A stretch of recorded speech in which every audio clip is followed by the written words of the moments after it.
The Mueller Report, Volume 1. Robert Mueller, for those of you who don't know, was the special counsel to investigate Donald Trump's actions and to determine whether or not those actions were impeachable. You can probably decide for yourself as I read Volume 1 of the Mueller Report. I think they were impeachable, and so did Robert Mueller. But let's listen. There is nothing in the Mueller Report that condones Trump's actions or the actions of his children and his inner circle of associates. The Mueller Report, Volume 1, details how Donald Trump, his children, and friends worked side by side with the Russians as they passed stolen property to them via the WikiLeaks conduit. The Russian GRU helped Trump win the presidency at great cost to we the people, with a potential payout to the Trump organization in billions. How did the Russians specifically help Trump? Read on. Both the GRU and WikiLeaks encrypted their internal communications to the Trump organization. Since they were aiding Trump, his campaign, and family, WikiLeaks would inform them when to expect stolen data, how to de-encrypt it, and how to retweet the contents of the stolen data. This was taken from page 43 directly from the Mueller Report. All of my data in this Volume 1 was taken directly from the Mueller Report. I am not ad-libbing it. The stolen DNC data and Podesta emails were transferred from the GRU using the Internet Research Agency to WikiLeaks. The how is redacted. Remember, in 2019, unless Trump had been impeached based on the contents of the Mueller Report, all we received from the Mueller Report was the redacted versions. I could make out a lot of the sentences that the AGs did not block out and redact. So let's continue.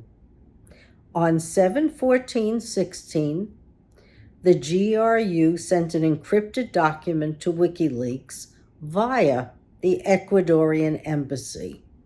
WikiLeaks confirmed receipt and the ability to open the documents containing 20,000 emails from the DNC. The DNC convention convened 3 days later after the stolen documents were released to the public. It's on page 46. Dear readers, we might ask, was this legal?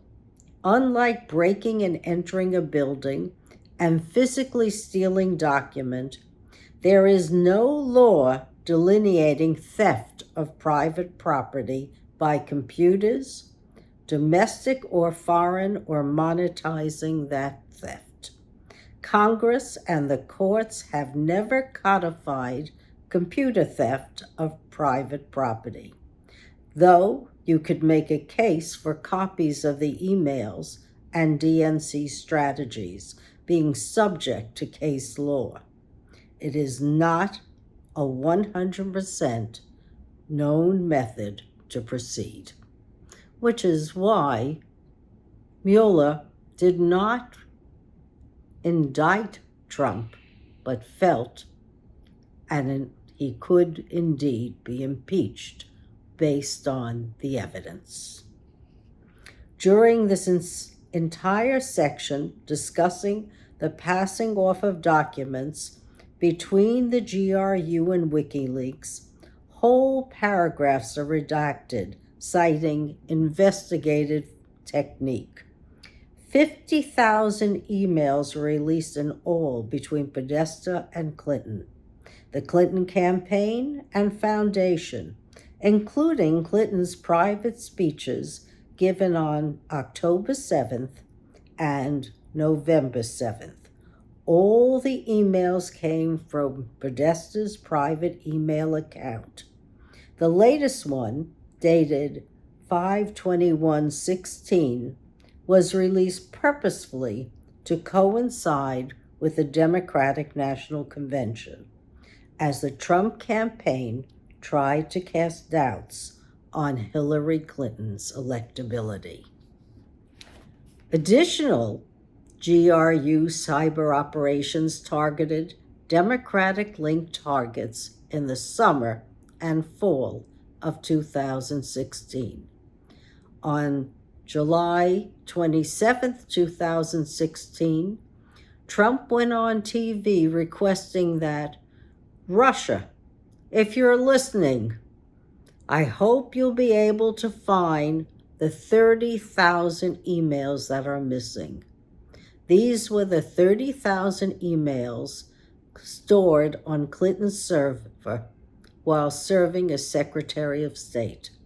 Some emails belong to a Clinton aide.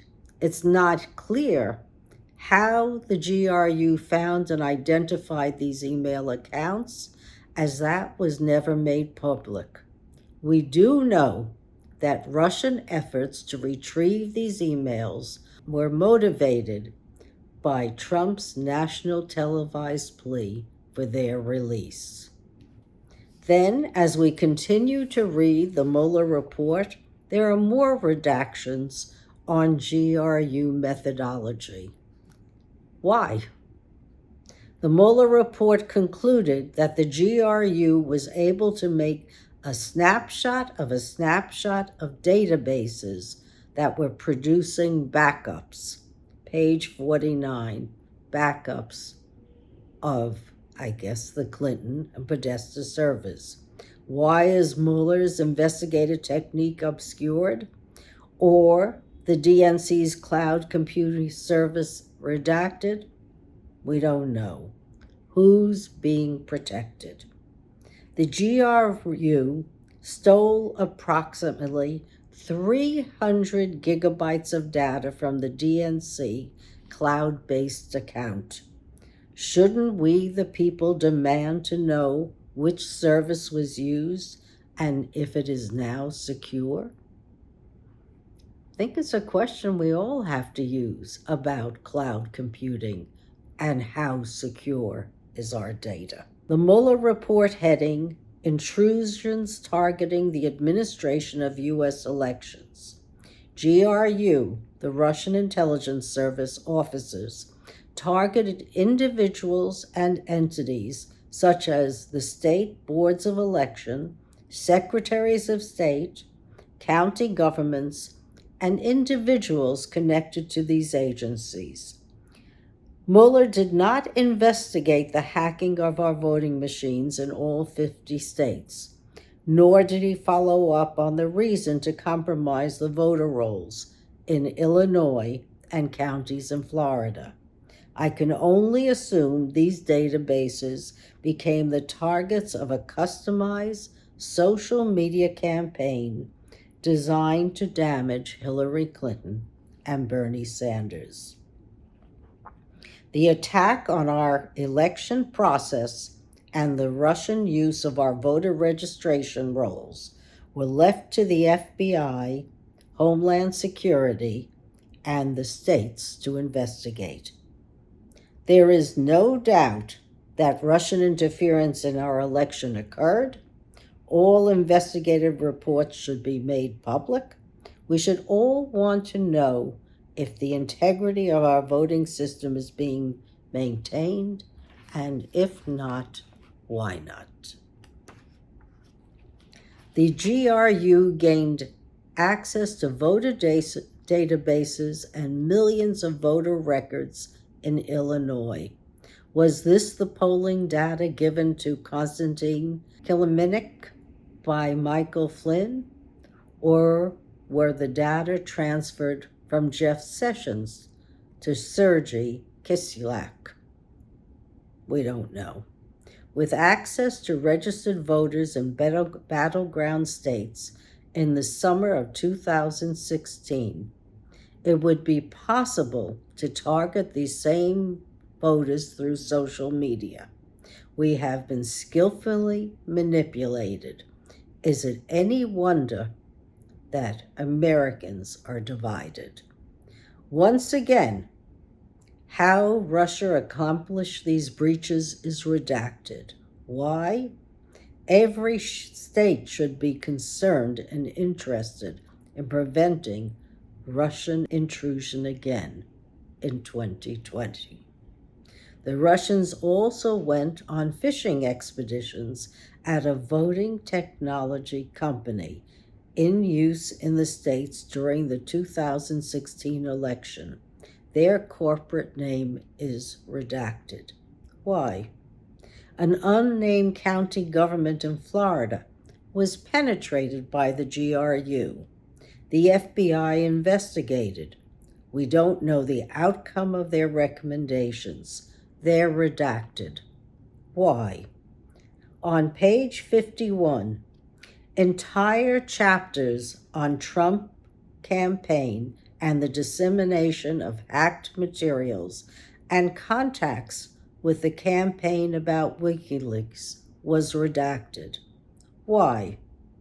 By page 53, according to Rick Gates, by the late summer of 2016, the Trump campaign was planning a press conference, a communications campaign, and messaging based on the possible release of the Clinton emails by WikiLeaks. They're on their way to LaGuardia when a call comes in for Trump, who is redacted due to harm to ongoing matter. Then Trump told Gates that more releases of damaging information would be coming. Almost the entire page 53 is redacted, along with redactions through pages 57. By September 2016, Jerome Corsi and Ted Malloch knew that John Podesta's emails were coming and assured the Trump campaign that they would be in the driver's seat. The rest of page 56 and 58 are redacted, presumably not to harm Trump. What is this material about? We don't know. Donald Trump had access to WikiLeaks during the campaign period. In his communication with WikiLeaks, it appears Julian Assange is concerned that Clinton would send a drone to kill him. In retaliation, he sends Trump Jr. a message on how to share information with his dad that would help Trump to look through the Podesta emails. 2 days later, Trump Jr. publicly tweeted the WikiLeaks link as a thank you. This is on page 60 of the Mueller Report. Prior to WikiLeaks getting the Clinton deleted emails from Russia, there was a fishing expedition started by Michael Flynn. He was asked by Trump to obtain the emails any way possible, including using the services of the Chinese, Russians, and Iranians. It's kind of interesting and dreadfully upsetting. Item 12, campaign efforts to obtain deleted Clinton emails are on page 62 of Volume 1. Clinton's unprotected server was in the process of being hacked by state-related players and private mercenaries. Sam Clovis, the campaign co-chair for Trump, was in the loop along with Flynn, Steve Bannon, Kellyanne Conway, Edward Prince, Betsy DeVos's brother, and Peter Smith. Far from a group of bungling idiots, these folks were intensely serious about their pursuit of the Clinton emails from any possible source. Regarding Russian government links to and contacts with the Trump campaign, it appears that Mueller was looking for a quid pro quo established between Trump and or the campaign and the GRU. However, during a 30-year relationship with Russia, a quid pro quo could have been established at any time. We didn't need to see it then. However, now I do ad lib, when Trump asked for something in the media, Russia produced it.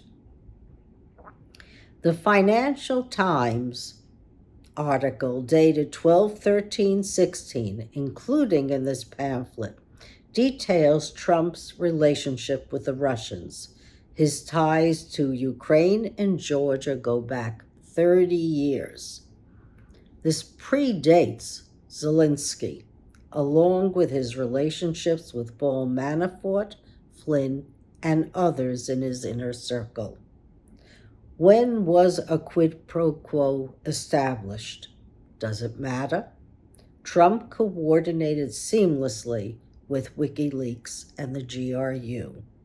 Furthermore, Russia, a foreign power, paid for his rallies, targeted his voters, and cost him only $70 million to follow the information left for his campaign to follow by WikiLeaks.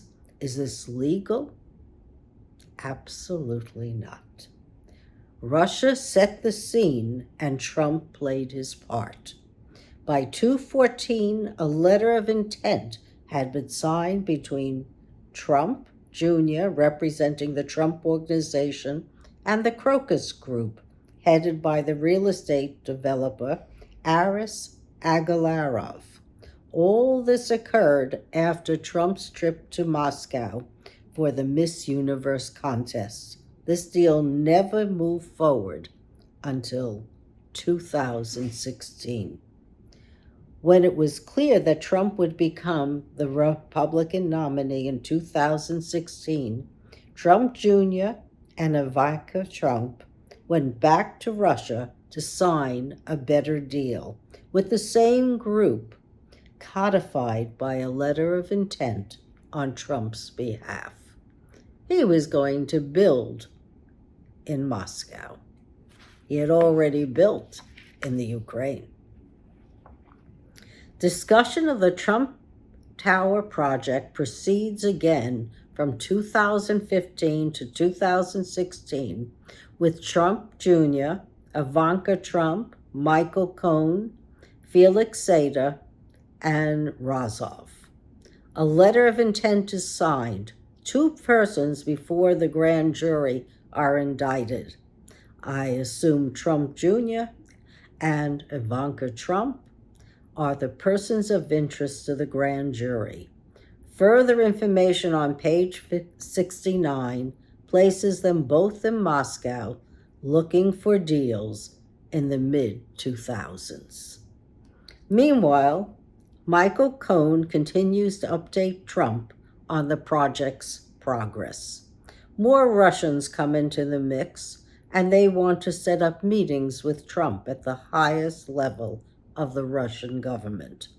One of the Russians had worked with Trump previously on a building project in Batumi, Georgia, in 2011.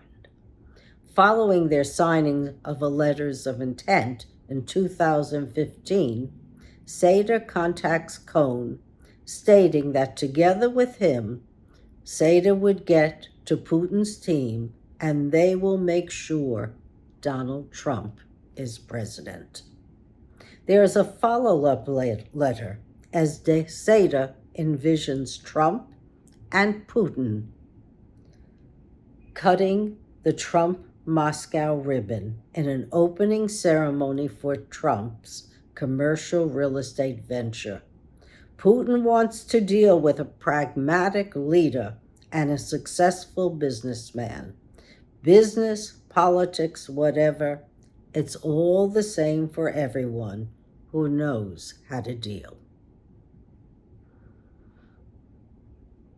I hope that sinks in. Business, politics, whatever, it's all the same for everyone who knows how to deal. This doesn't include we the people.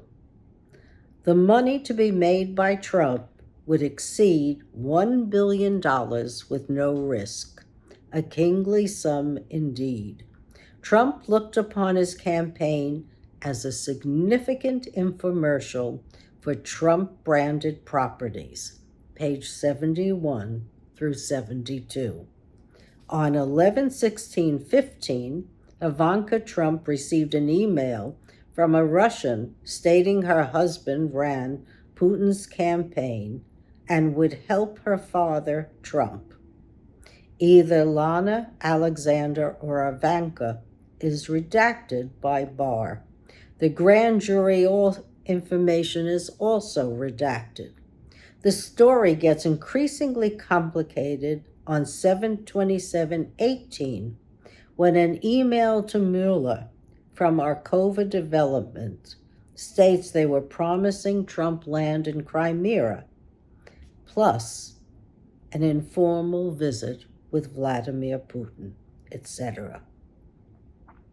Though the real estate project lay idle, Trump was still pursuing the Trump Tower Moscow project through mid-campaign 2016, when a letter of intent was signed by Trump Jr.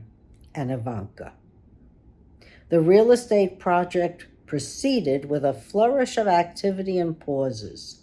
Many players are brought into the mix.